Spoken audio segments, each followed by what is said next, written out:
Hello! Jina Megan. Jina Miguel. U dan huwa ir-rab episodju ta' If You Know, You Know. Iva, rab episodju kważi halfway. Halfway, vera sad. Kważi, halfway. kważi. Le, mux sad. Happy. Happy u sad. Eżatt. Nixinejt grazzi kbira għal-kommenti tal-episodju li kena qabel dan, vera, li vera nuni dal-kommenti. Iva, vera kien kommenti zbir, vera kien kommenti Personali. ħelwin. Kemna kommenti ma tantx, imma dak ma natux kasom. Imma ovvjament kommenti tajbin vera napprezzawhom u vera thank you tal-li ħadtu mill-ħin tagħkom u għattu tilna kommenti. U grazzi ħafna wkoll illum lil Coca-Cola tal-li sponsorja dan l-episodju. Cheers, babes. One of my favorite drinks. Tlaqna nibdew. So crisp. Tlaqna.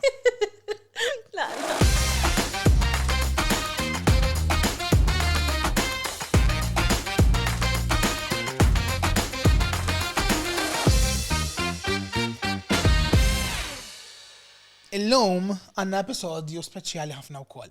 Għax ħanitkellmu fuq suġġett li mhux ma jiġix diskuss, imma naħseb meta jiġi diskuss ikun naraħna qata bil-fors is-soltu jiena. Ta' bil-fors? Jagħmlu għax isum biex it doesn't seem left out. Taf kif?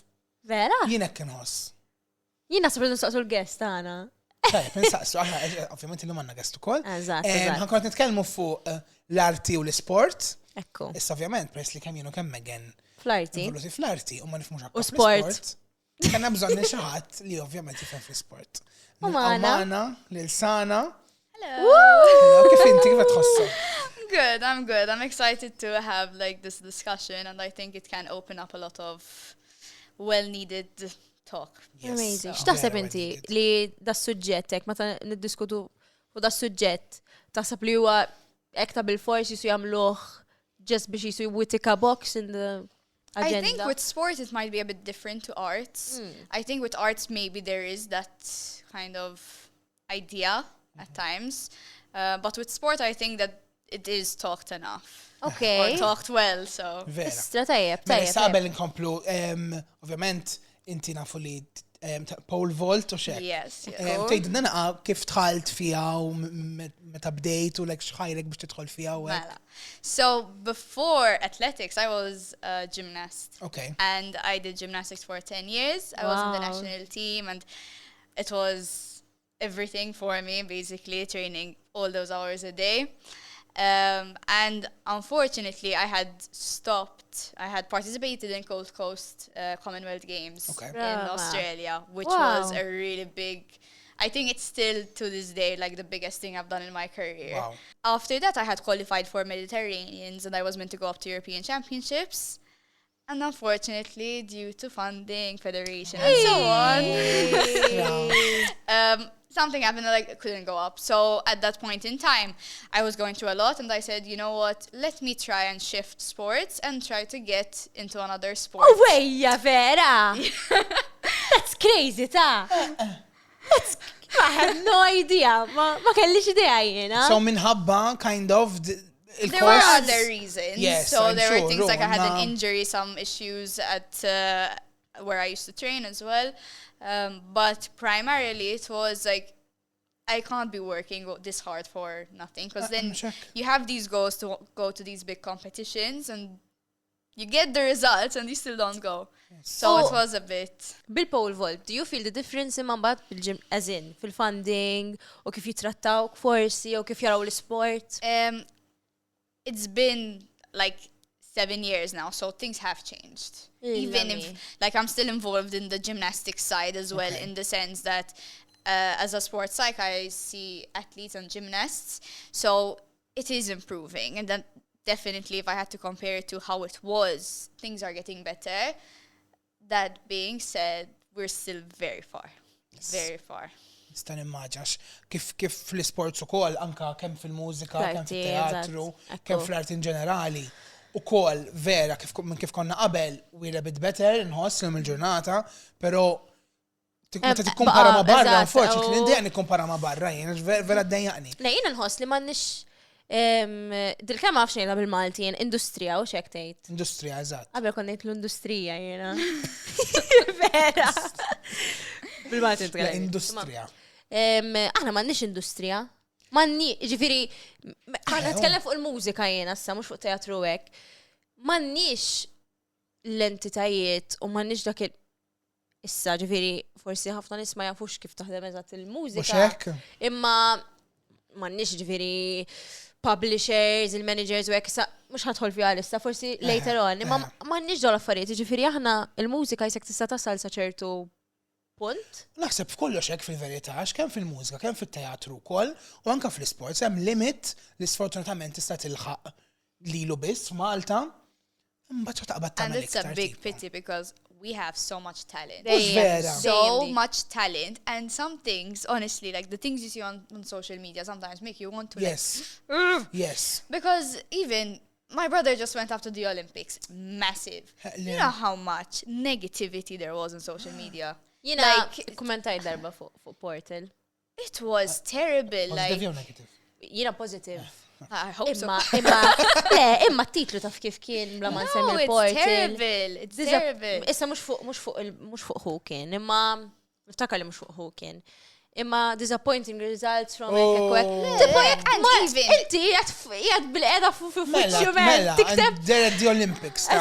No, it's terrible. Like, I'm telling you, rather than saying, what's wrong with this system? Why aren't we improving? Which we are improving, yes, but why are we still so behind? People are looking to go to the Olympics to get medals. We're like, medals? How can we get medals with all the things that are still...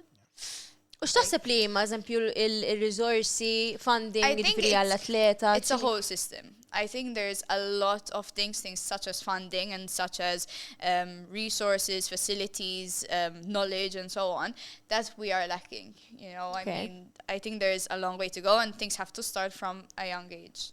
So even the National Sports School, for example, which is a very good initiative, but sadly I have athletes that come to me. They have to wake up at 5, they have training till 8. When are they sleeping? How are you promoting sports and recovery well if they're not getting the recovery needed for training? Possibly. So, there are lots. This is a very sensitive subject. So għandna bżonn xi ħadd li biddel vera, jien naħseb ħafna mill-problemi li minn sa ma nafx għax vera ma nafx min imexxi u hekk. Imma jkun hemm min jagħmel il-liġi li jew Like mux liġi, sistema. Li ma jkunux verament esperienzaw jew. Dik definitely. U nħoss li hija problema f'ħafna minn dawn l-affarijiet li actually minn ikun qed jikmanda u jħossib jagħmel whatever like l-affarijiet li jkun hemm bżonn u kif jinqasmu. Ma jkunux jifhmu. Kwalifikati ma jkunux trenjaw l-sports. Ħafna drabi. Teatru u mużika. Din narawha fil-Eurovision eżempju. L-istess ikun hemm dawk l-artikli negattivi Malta fails to qualify. Mamma mia. Mela jkunu għamlu xhur jitrenjaw u rehearsals whatever blood dots. Mbagħad dik naraw fails to qualify. U jekk neħlu fil-Eurovision, it doesn't even boil down to the artist. Mhix għax tal-kantant, man. Hemm teams ħieħ, u mhux qed ngħid li huma ħażin jew tajjeb, imma teams ħieħ irid jaħdem għalija. Ġifieri u mbagħad tidher jaħsar l-kantant. Tidher il-kantant, mela hekk tidher fuqhom. Ukoll fl-isport. Fl-sport, mela, tipo hemm teams ħieħ li qed jaħdem. Ġifieri inti vera tara persuna waħda, imma hemm teams ħieħ. Hemm sistema kif għattejt inti kompletament ġifieri minn tfurit nistgħu ngħidu għax jiena u Miguel hekk u nimmaġina li għadek kif tgħidilna lilek kemm ilek fl-isports. Like 16 years. Eżatt. Wake up in sports. Tipo aħna minn tfuritna dawn l-affarijiet. Ġifieri aħna jisa kif anke l-habits ħażina li għandna aħna minn nies li ta' madwarna fis-sens ma hekk. Bdejna minn topic, u spiral. Ma biex tara kemm ngħidu. Issa eżempju, semmejna li ġili tkun problema ħabba funding u hekk. Bħala postijiet fej titrenja u fej jinna forsi anka għalina ġifieri biex tipprattika whatever. Taħseb li qegħdin attrazzati biżejjed Malta jew forsi qegħdna naqalura minn dak l-aspett. Alright, when it comes to this, so for example, a reason why I'm trying to get some sponsors and funding because one of the things is the facility. Because we have a good outdoor facility, but unfortunately, since in winter there's rain, there's wind, it's crazy, we can't train. So we're limiting ourselves from actually improving. So a reason is I try go to training camps abroad where they have an indoor facility, and I think that's very important, especially with the weathers we have. We have extreme weathers, even in summer. You can't train in this heat, you know. It's too much. It's like it's not good for the body. So it is difficult, and we do need that indoor. It's really important because we struggle. Imagine there are athletes that train throughout the year, but unfortunately we have summer where we end early because of the heat, because we can't train. Then we have winter, we have the terrible weather in winter, we cannot train because it's just outdoor. Eżatt, dikki, għax mawx indoor facilities. U l-sport taħħa vera perikolus jek tamlu. Exactly. No, like training is cancelled. So basically it affects where the wind is coming from. If it's coming from behind, it's not as bad. You can manage it. But if it's coming from side, like this, the pole just, And you can't move the pole, imagine. No. But abroad, for example, they have tracks where they can move the mat. But these are advanced tracks, so I mean, we're still, again... So kollok tħallas biex tmur barra minn Malta, tkun sa titrenja f'daw il-faċilitajiet. Yeah. Nitkellem fuq, jena dik again, minn ma ngħid xejn ħażin fuq l-università, ma jena dik graduate fil-mużika. U jien sibta problema kbira, eżempju, li m'għandniex jiena kelli study units, eżempju, pop song production u m'għandniex studio.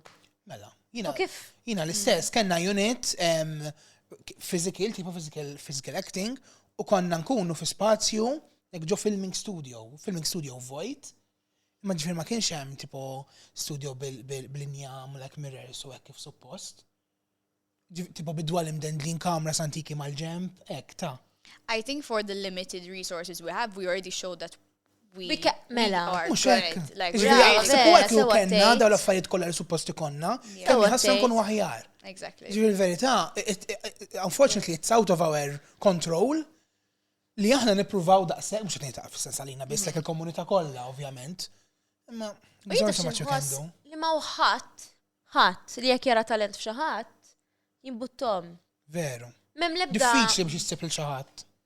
Imma anke jekk ikonna we don't support, ma nafx ta' eżin jina ħat narħa fl-arti u anka fl-sports, jekk hemm xi ħadd li nafu li daħimur tajjeb, whatever, billi tajjeb, alright, kompli trenja għalik. Illum il-ġurnata naħseb vera naqsed dil-ħaġa, speċjalment jien aktar nara fil-mużika u fit-teatru hekk. Naħseb qabel kon iktar forsi nippuxjaw u nagħmlu iktar hype fuq xi ħadd hekk. Illum il-ġurnata nħoss li forsi anka social media għandax taqsam naqqa ħaġa l-ħaġa anka persi naraw ħafna iktar barra minn Malta u hekk. Jisnu ngħidu alright mela, tipo. Qabel kien hemm it-television u dak kien l-unika mod li inti tista' issir taf dil-persuna. Eżatt. Allura li tara ħabar eżempju hija xi kbira u hekk.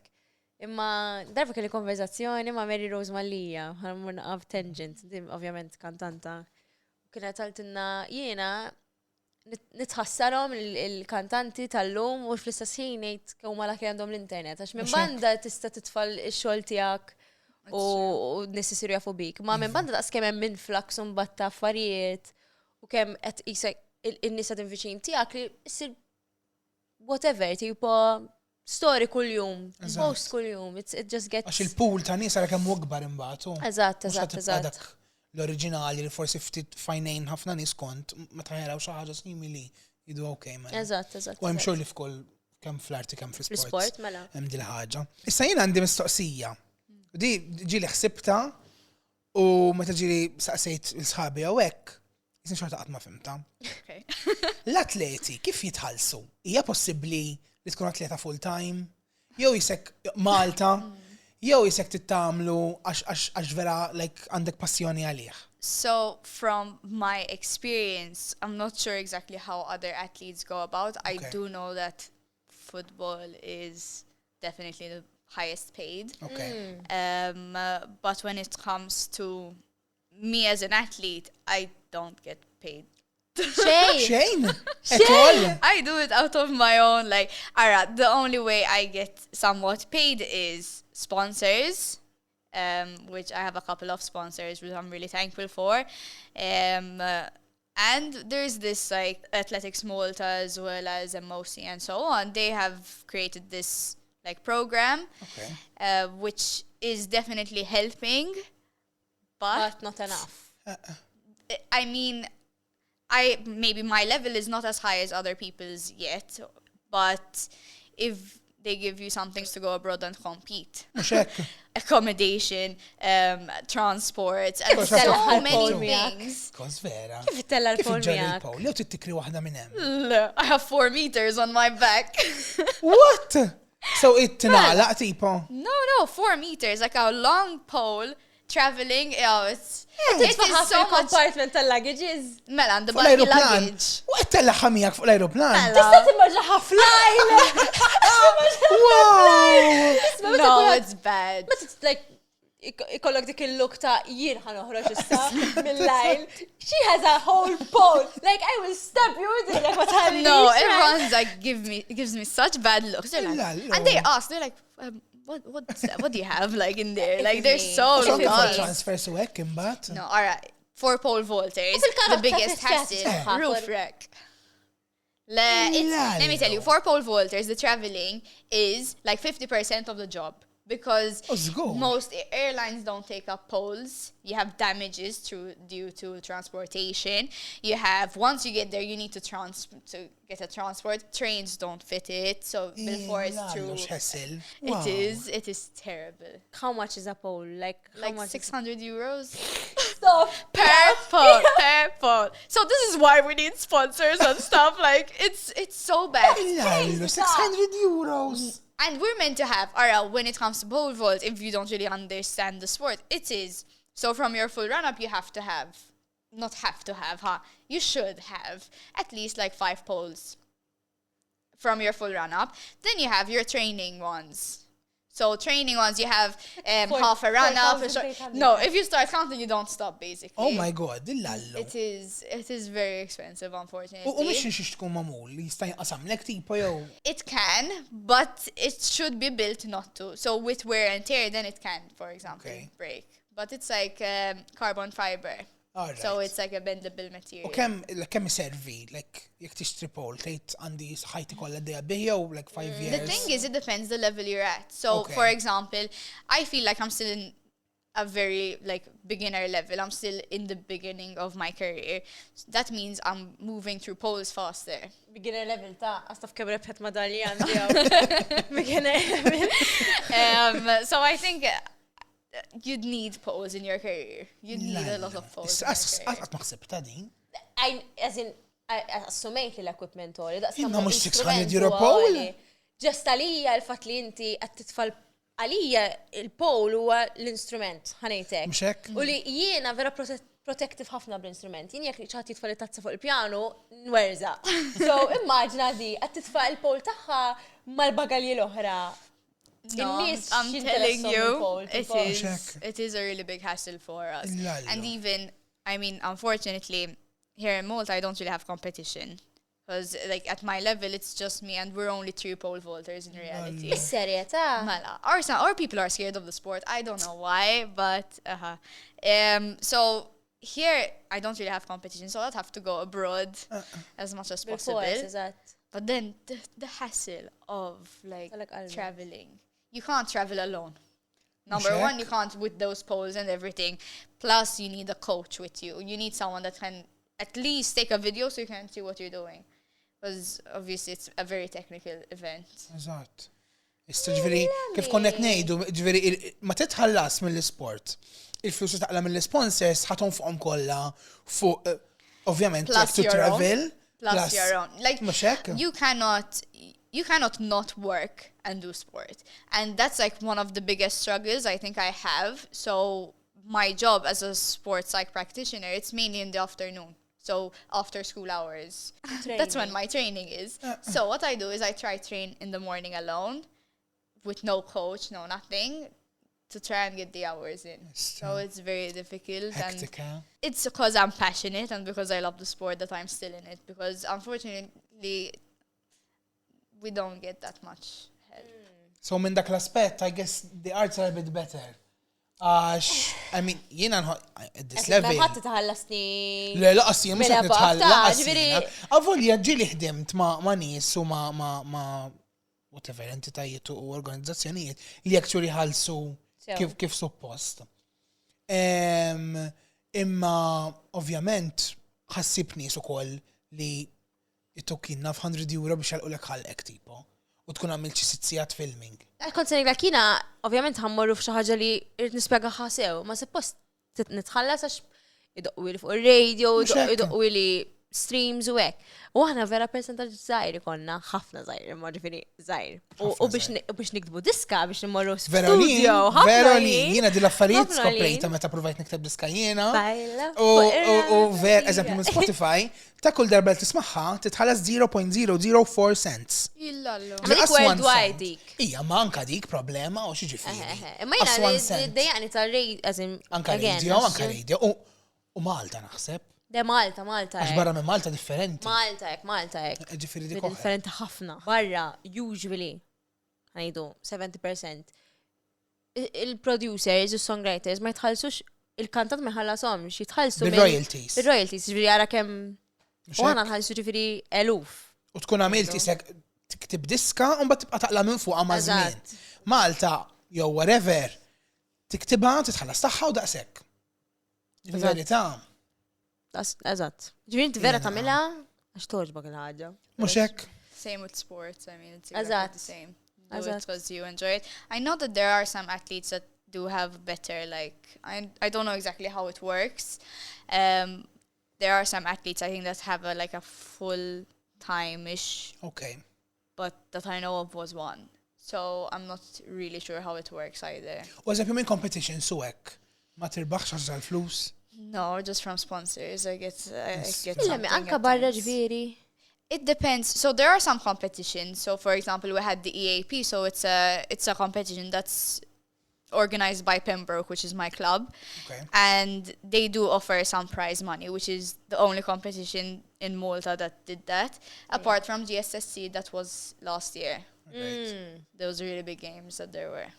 Eżatt. But for example, you win national championships, you don't get anything, you know. Ma xek tafx. Imma l-Olympics, il-pajis jagħti l-flus, le? Eżatt, mhux l-Olympics. Xiġifieri. Min għalija there's so you have quite a few different ways, I think, how you get it. So I'm not entirely sure. That's something I will ask around.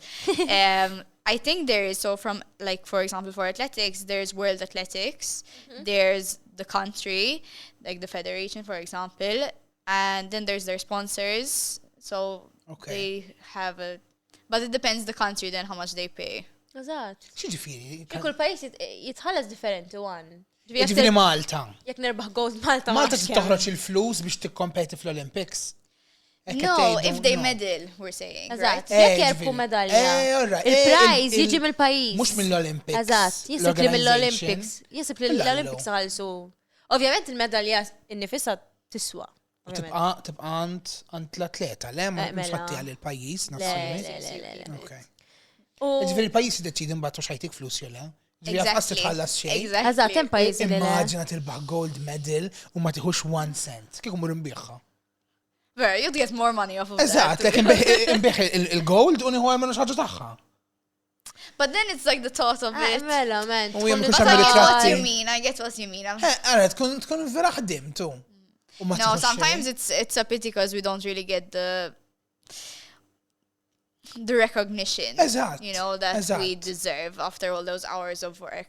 I feel like the best that has happened was GSSC last year, which they put so much like media, they put so much support in it, even competition. Like in Malta, I've never had a crowd.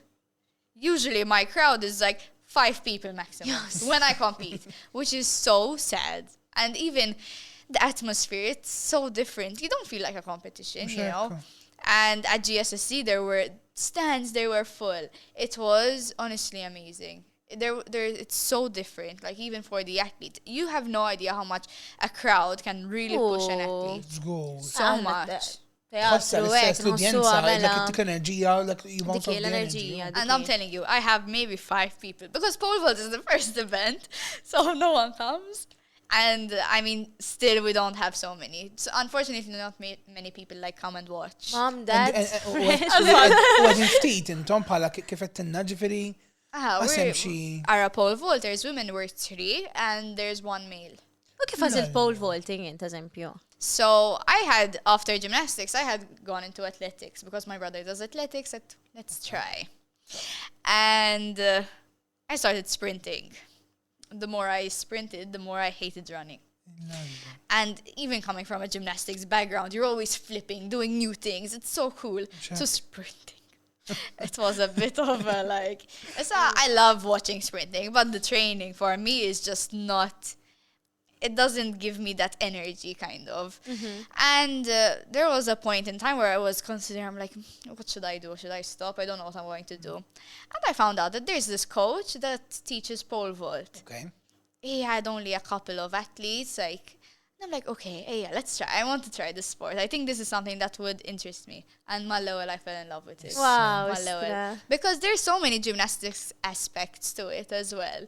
And the more you learn about it, the more interesting it gets. It's so technical. Even the type of pole you get, the way, the physics behind it. There's so much behind it. It's amazing. And honestly, anyone that knows me, knows that I'm crazy, an insane person. Weekends, I'm watching pole vault. I'm that type of person. I'm always trying to see how I'm going to improve, and I just love watching it as well. Turi l-passjoni li għandek Exactly.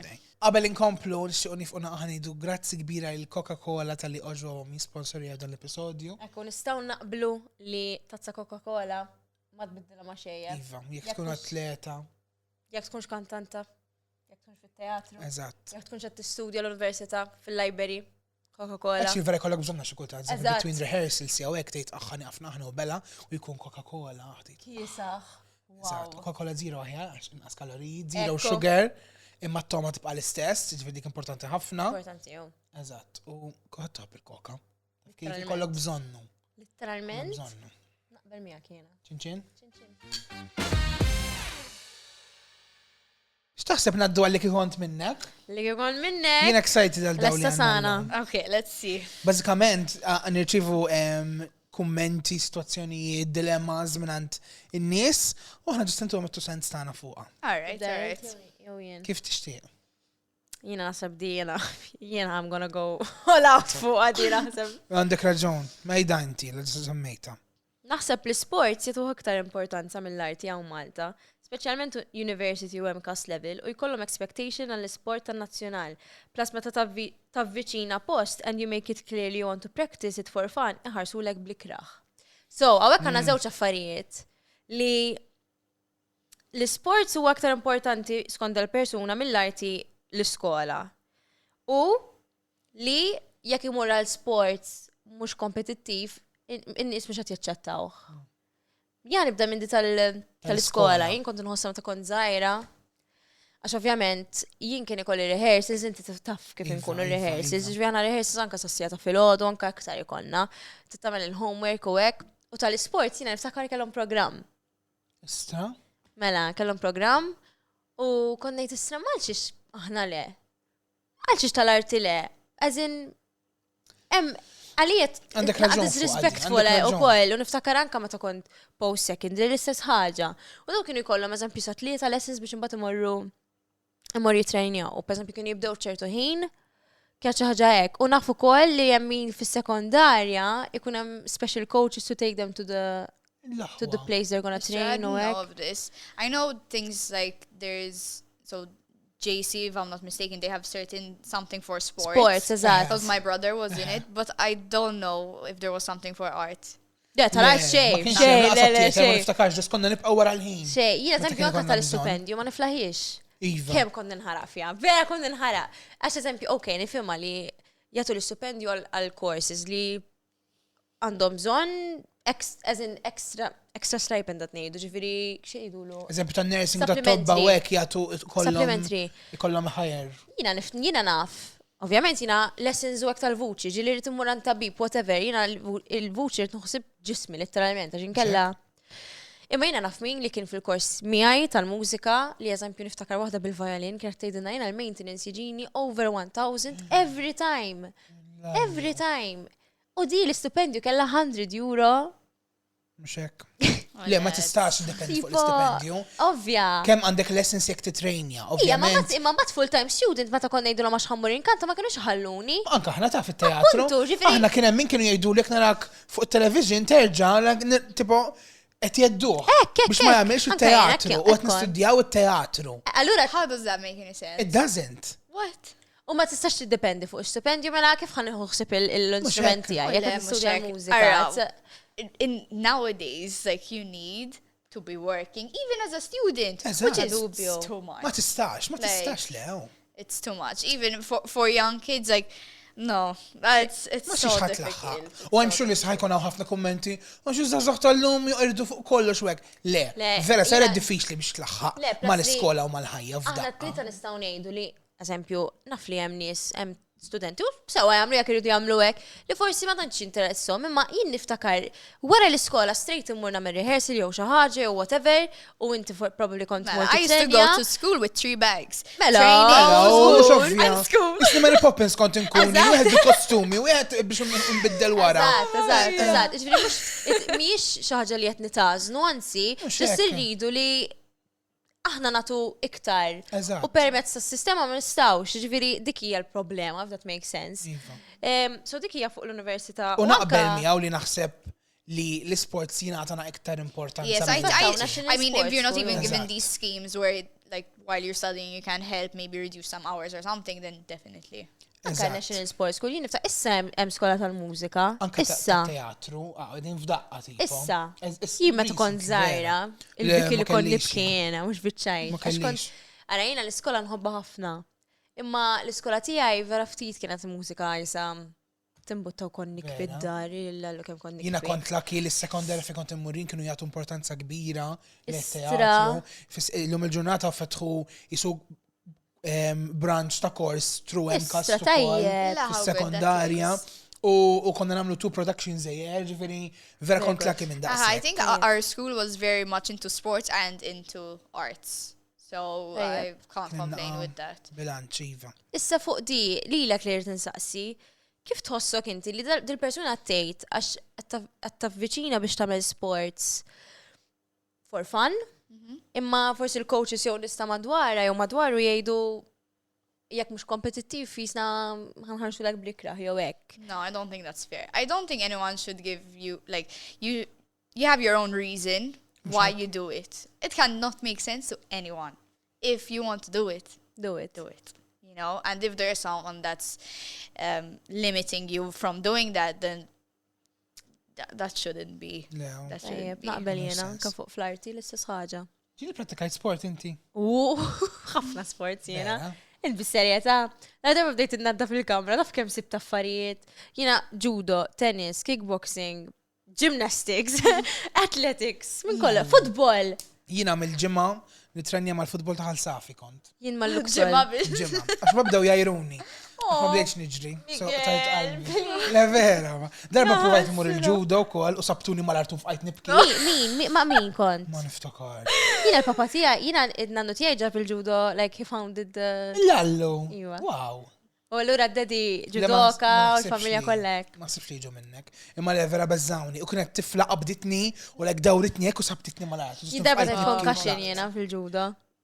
Iwa. Istra. Waqat ħazin, għax inti tittaqa tajjeb, taqa fuq Aha. ida kisek. Waqat ħazin ħabtet rasa. U missiri kienet jallem u werwirtu, Taf xħarsa tarja, I remember it so clear, like tani ħarsa tipo, jek t-tifla ħasmut l-lum, int ħasmut maħħa, like literalment. Imma insomma, nkomplu fuq Iva, oħra. ħana għaddu għalli miss. So li kukon minnek, sorry. li kukon minnek, Veru, għasad nilom. titissipil xaħat, għalija titissipil xaħat, għaw ħafna l-nħos li. Jek ħalluk. tfittex naħseb possew u Eżatt. tkellem il-xaħat li u ġenwin u forsi l-sport jagħmlu għax iħobbu tipu. Eżatt, pal M'għandhomx sana. għalfejn jgħidulek. Le, u jew jgħidulek titirrenja bil-forza nazzjonal. U fuq skola, unfortunately, ma tistax tagħmel ħafna affarijiet. It is what it is, Imma jien dejjem ngħid li ħankun il-persuna nbiddel is-sistema. Wow, Megan for Vera. president. Vera ngħidha, vera. ma insomma, Tajjeb, sa jalla. naraw Fil-futur. Iva. Mela li jmiss. Din, ġilledit li minn rasi, imma għen għatma saqsejtax, għasna fil-minna but nsaqsija. Għalfejn fl-Olympics dejjem ikun hemm ftit Maltin. Għandna ħafna atleti tajbin fi sports differenti. Taħseb ħabba funds. So I think first things first is Olympics don't always have the same sports. So that could factor in. And unfortunately, Maltese, I think if there was only one person that ever qualified for, if we go into how athletes are chosen, there's so much, like, it's quite confusing. Yes, so we have, for example, a wild card where the sport is given this card, and you have, for example, for athletics, it was one person can go up. And yep. So, for example, athletics, they always have one, and swimming, if I'm not mistaken, they always have two. And then they have some random sports. So we were, like, for example, there are times that there's times that you have this wild card. And then it's chosen by the federation and the MOSI, for example. They choose who has the most points, for example. That's how my brother got chosen. He had the most points from all the Maltese athletes. Yeah. And how do you get the points?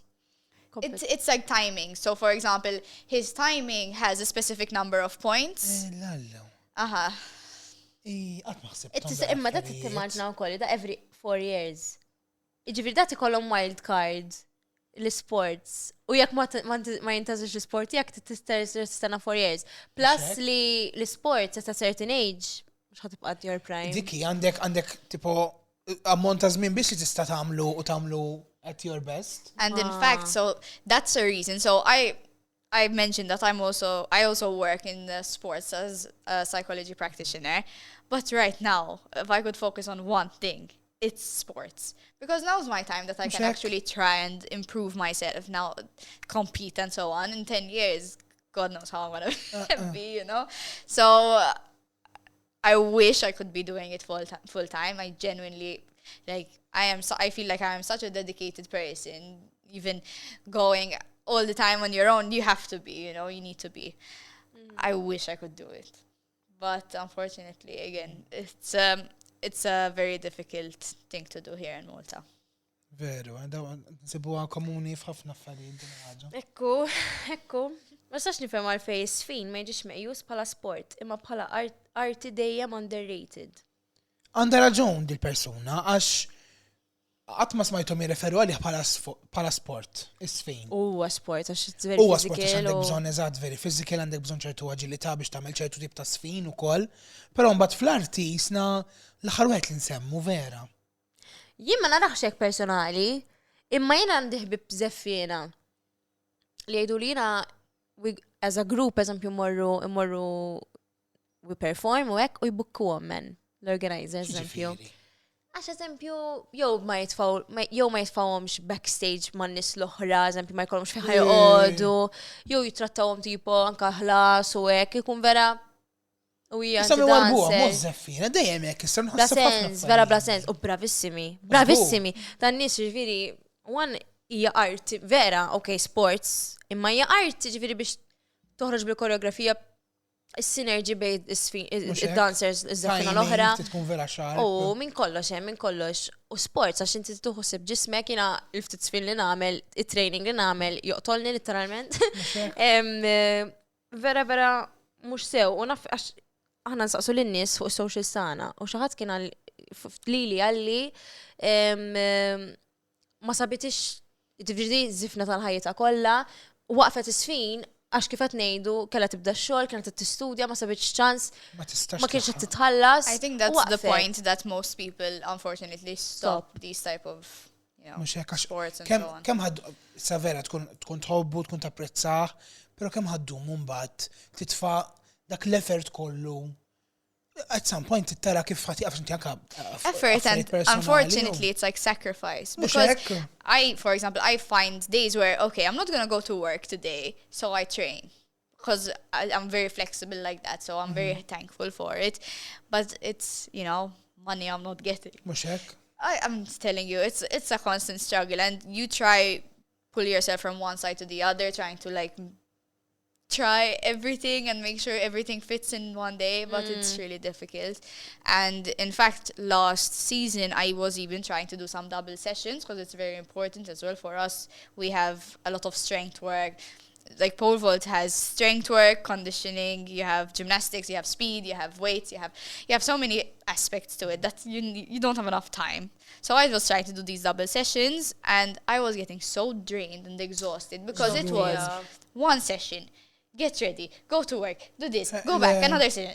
I was not having time to recover well. U recovery importanti, daqs jek mux iktar mill-actual training. And it's not just, I mean, this is something because it's my job, but it's not just physical recovery, mental recovery is, unfortunately, it's not talked enough. U f'kollox, għax anke aħna fis-sens jiena nara minn ġieli jkolli ħafna proġetti wara xulxin. U nkun thankful ħafna over inħu gost nagħmilhom, imma waqt saf qed ngħid illallu għandi bżonn ġurnata. Just sodda ma break, eżatt. You can't fill someone else's cup with yours being empty. Diki, vera. Għal dil-persuna jiena tax nemmen whatever jekk isuħx art jew sport. Don't give up. Don't give up. Imma jekk ikun hemm at least entita' waħda li it claims dance u jieħdu ħsiebhom biżejjed. Iva. Ġifieri dik il-problema nħoss li huma l-istess stil ta' sfin ukoll. Ġifieri. Hemm daqshekk vera. Imma fis-sens xorta jekk hemm xi ħadd tieħu ħsiebhom ma jkunx il-problema nħoss jiena. Ġifieri qed tħoss li ħadd ma tiqbes għalihom, ħadd mu hemm biex jara li għat jitħalsu s-zeffina, jara li jadaw għat jamlu sport. Mxek. Jow arti, whatever. In a safe place. Jek inti tisfen, u tuħu għost tisfen, u tal-sport jtidu li mu sport, u tal-arti jtidu li mux importanti bizzejiet. As long as you love what you do, dik l-importanti. Għax, fraħam l-ħar vera t-prova ta' karriera minna, t-prova forsi jinnaf, ta' minna ta' laxna flus, whatever, għax ovvijament tkun t-investi ħafna ħin. Imma d-end of day namluwa, għax we really love it u koll. Kif, if you don't love it, ma mux fuq sfin bis għat nejdu, għax aħna n-kemmu fuq għadi. Iva. Aħna n-vera nispiċċaw namlu affarijiet, ġust għax nħdu għast namlu. Self-punt. So, Vera. Di li jmiss issa jena, tweġġani fuq kull livell possibli. Għalili, u l-flaħiex. Ux vera. Dak fil-wieċa li għat. ħanejdu xini, mela. I hate the fact that most times when there are actors or extras needed, there is no payment provided, just exposure. Il-kamera. Din hija inaċċettabbli. Speċjalment meta jkunu proġetti kbar. Għax daw ovvjament il-producers, id-diretturi, whatever ikunu għandi tħallsu minnhom, jiġifier fejn m'għandekx tħallas l-extras, għalfejn m'għandekx tħallas l-atturi. U din l-iskuża tal-exposure jiena ma niflaħiex. X'exposure ħatiħu? Billi ħatter fuq television dak mux exposure. L-exposure mux ħan ixtixni kolli jim l-exposure. Mux ħamurant tal-ħanut nejdlu sma jien jafuni daw n-nis, tatin il-hops. Ekku, vera. Ħabib tijaj ġi bukkjaw insomma biex jidoq ġo program. U dal-program kbira u Malta. Batik iċkien wara. Sanejlek wara. Insomma, għallu insomma, tit-payment jew exposure tipo. U għallu, bat li screenshot u dak li tħat, għallu, nixxie li daj huwa l-hobby tijaj, ma huwa l-full-time job tijaj. So għallu ħajkolli nejgħak biex tħallasni, which is... U l-fat li saqsa jek triċ. And he doesn't need to excuse him. Mux ovvja. For asking for payment, as in, like, if this is his job. Mux ovvja. Jina persona vera nid-dejja bil-payments, għax again, jina vera inħobb namlu minn qalbi. Imma at the same time, huwa l-ġob tiegħi jiena minn meta kont żgħira, it's all I know. Literalment ħajti hija l-mużika, ħajti hija l-ixtar, ħajti hija il-kant. Ġifieri dis l-exposure u ġieli kelli nies. Tiġi tkantanna exposure u hekk m'għandi bżonn exposure tiegħek, thank you. Thank you, but no thank you. Eżatt, grazzi imma. U again, tipo ma rridx nistema li namel minħabba l-flus. Għaxxej. U memx ħafna flus fl-industrija. Imma li jattejt li mintix bizzejed biex intik il-flus. Mintix t-rispattani, eżat. Dikki. Jgħatem biex taqdililom. Inti tistaqsi mistoqsija l-sana fuqa. Iva, kon sensaqsi, dal-kunċett, diġa tkellimna li sfortunatament ma titħalsux whatever. Imem dal-kunċetti għad fl-sports u kolli tipo. No, that's what I was gonna say. I don't think in sports there's this concept of like exposure versus payment. Pero inti mbagħad eżempju naf li social media, eżempju you do brand deals u hekk. Yes, in fact, I think a lot of athletes nowadays, even foreign athletes, like they try to get a lot of sponsors. Tool tie-up social media for. Yes, no, it really helps. I don't want to like sound greedy, but like unfortunately, it's never enough. Vera. Yes, You always need new equipment. You always need to go abroad. You always need to compete, and there's so much to do, and it all comes out of your pocket at the end of the day, because as we were saying, like it's what you love to do and you're going to do it. But ġili, unaf artisti oħra li jiġu d-dilemma, eżempju li jtejt, jina li ġifiri, jivin jafka għandi diski miktubinu, għasma noħroġom għax ovvjament flus. U ħafna artisti ek, li jgħidu li issa jina, mela jina t-namel il-gigs biex unbat nħallasom fuq diska. Muxek. U mid-diska ma taqla xej. Kun infaqt l-eluf u tejt infaqt l-eluf u daqsek tipo. Jina nixtieq li at least il-Maltin japprezza, għaw ħafna li japprezzaw ta' ħafna li japprezzaw. Imma nixtieq li actually l-artist u l-atleti naraw verament minn xi jgħaddu, speċjalment Malta. Iju, Malta.